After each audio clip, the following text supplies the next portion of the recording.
Hello viewers, today we will discuss about standardization of endodontics. First of all, let us discuss what was the need for standardization.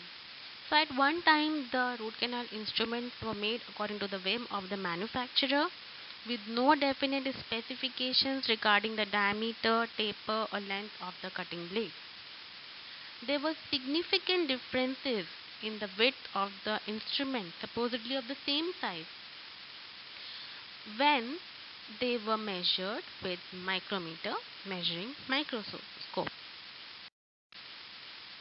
Engel and Levine, using an electron microcompactor, found variations in diameter and taper in the same size of the instrument. Suppose if an instrument was made by different manufacturers, the same instrument had different diameters and different tapers. Okay, same instrument, if it was made by different manufacturers, it had different diameters and different tapers. Therefore, the standardization, the need for standardization arose. Before standardization, the instruments were numbered from 1 to 12. Later on, it was changed. So, what are the landmarks of standardized instruments, original and the revised landmarks? They suggested that a definite increment in diameter as the size progressed by maintaining a constant taper of all the blades regardless of size. So the taper will be constant and the diameter will change, and that too it will change in a definite increment. Okay, it will change in a definite increment will be added to every file and the diameter will change, but the taper will be constant. They recommended that the instrument shall be numbered from 10 to 100, the number to advance by 5 units to size 60 and then by 10 units to 100. Each number shall be representative of the diameter of the instrument in hundredth of millimeter at the tip. For example, if we are using 10 number file, the tip of 10 number file will be 10 divided by 100, that is 0.1 millimeter at the tip. If we are using 25 number file, the tip diameter will be 25 divided by 100, that is 0.25. Let us understand all these with the help of diagram. So, as I told you that the units will increase by 5 till size 60, and from size 60 to 100 the units will increase by 10. So, 10 to 15, 10, 15, 20, 25, 30, 35, 40, 45, 50 and 55. So as we can see over here, and 55 to 60. As we can see over here that the units are increasing by 5 from 10 to 60. After 60 the units are increasing by 10 units. Now what does these number indicate? These number indicate the tip diameter, or we will get the tip diameter. Suppose if we are using 15 number file, the 15 number file tip diameter will be 15 divided by 100, that is 0.15. If we are using 40 number file, the tip diameter will be 40 divided by 100, that is 0.4 millimeters. If we are using 50 number file, the tip diameter will be 50 divided by 100, that is 0.5 millimeters. That's why these numbers are important, and they are progressing in a different increment, that is from 10 to 60 they are increasing by 5 units, and after 60 to 100 they are increasing by 10 units. Okay, and these numbers indicate the tip diameter if they are divided by 100. I hope you have understood it till now. Now the working blade shall begin at the tip that is designated as site D1, and they will go 16 mm up to the shaft terminating at designated site D2. This is nothing, just name is given to the site from where the cutting blades are arising, that is at tip.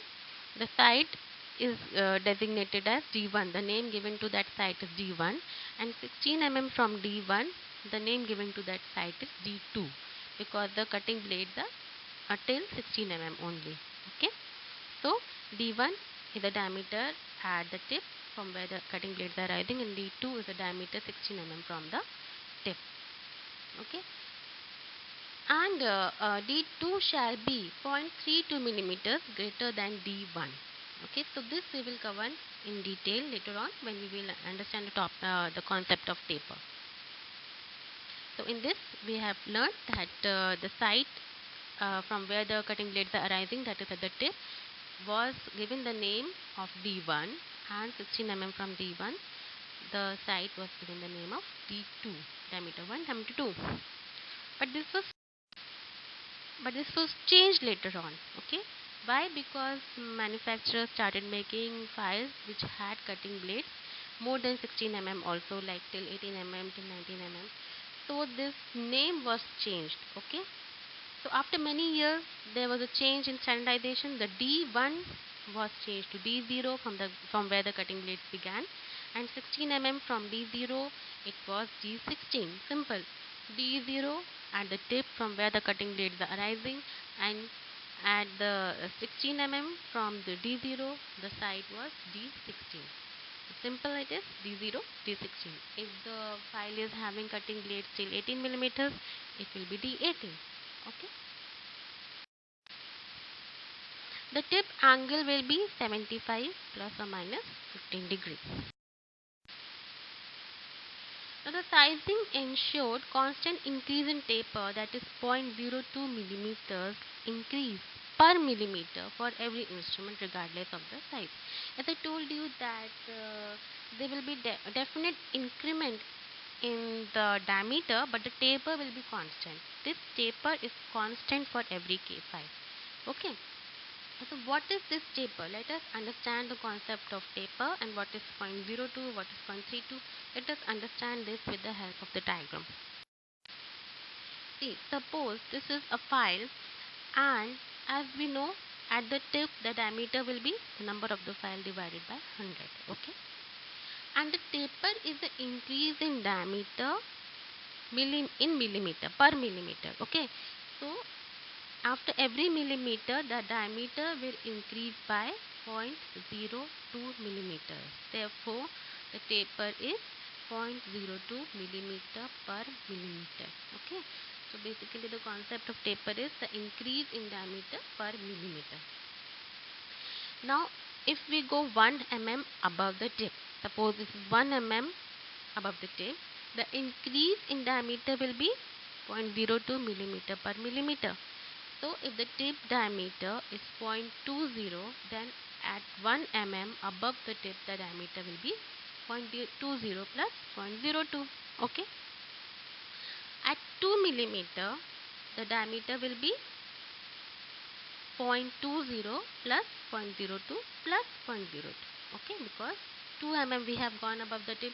So after 1 millimeter 0.02 millimeter is increased, and after 2 millimeters 0.02 plus 0.02, 2 times 0.02 has come. Okay, so in another 1 millimeter the diameter will again increase by 0.02 millimeters. Therefore the diameter at 2 mm from the tip will be 0.20 plus 0.02 plus 0.02. Similarly, if we go 16 mm above the tip, what will be the diameter over there? The diameter will be tip diameter plus 0.02 into 16. Okay, and 0.02 into 16 is 0.32. Okay, so that is how 0.32 has come. Suppose it is 16 mm from the tip. Therefore, at 16 mm from the tip, the diameter will be tip diameter plus 0.02 into 16, that is 0.32. Let us understand this again with the help of another diagram. So, the tip diameter will be the number of the instrument divided by 100. For example, if we are using 20 number file, the tip diameter will be 20 divided by 100, that is 0.2 mm. After 1 millimeter, how much will be the diameter? Tip diameter plus 0.02 millimeters. Okay. Then after 2 millimeters, how much will be the diameter over there? Tip diameter plus 0.02 into 2, or 0.02 plus 0.02. After 3 millimeters, how much will be the diameter? Tip diameter plus 0.02 plus 0.02 plus 0.02, or 0.02 divided by multiplied by 3. at 16 millimeters, how much will be the diameter? Tip diameter plus 0.02 into 16, that is 0.32. Therefore, at D16, the diameter will be tip diameter plus 0.32. So that's how 0.32 has come. If we have to calculate the diameter at 16 millimeters or D16, the diameter at D16 will be tip diameter plus 0.32. This is constant for all the files because all the files which have same taper, they will have an increment of 0.02 millimeter per millimeter. This is known as taper. So this taper is constant for all the K files, and D16, the diameter at D16 will be tip diameter plus 0.32 millimeter. So you can calculate it for every file. Suppose if you are using 50 number file. In 50 number file, the tip diameter will be 50 divided by 100, that is 0.5, and the diameter at D16 will be 0.5 plus 0.32. Okay, like this you can calculate it for all the K files. Okay, so I hope you have understood the concept of the standardization, the increment in size, the numbering, the tip diameters, the designation of the site, that is D1, D2, and later it was changed to D0 and D16, and the concept of taper. I hope you people have understood it till now. Okay, thank you so much for your patient listening. Thank you.